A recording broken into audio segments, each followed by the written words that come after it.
Hello guys! So ngayong araw, kukuha kami ng medical certificate namin sa clinic para sa darating naming educational tour this November. Pangatlong taon na namin to, kaya tignan natin kung may pinagbago ba yung proseso. Kaya ano pang inaantay natin? Tara!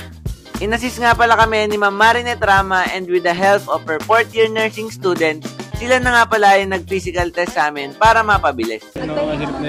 Boss, galing kasi ako sa sakit. Boss, high blood ka ba? High blood ka ba, boss? Yeah. At sige, tigne ang kapirasong BP.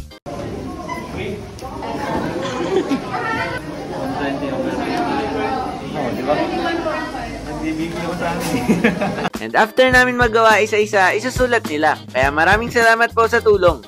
Hindi lang blood pressure ang kinukuha sa physical test. Kasama dito yung heart rate, timbang, tsaka yung height.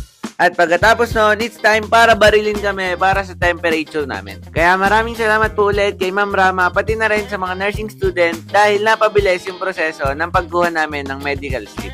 After mapilapan nito lahat na vital signs, then makomplete yung first page na form, diretso na kami dito sa clinic. Everything is confidential sa loob, kaya bawal mag-video. At hanggang dito na lang ulit tayo. Don't forget to follow, like, and share. Thank you po ulit sa panonood, and God bless us all.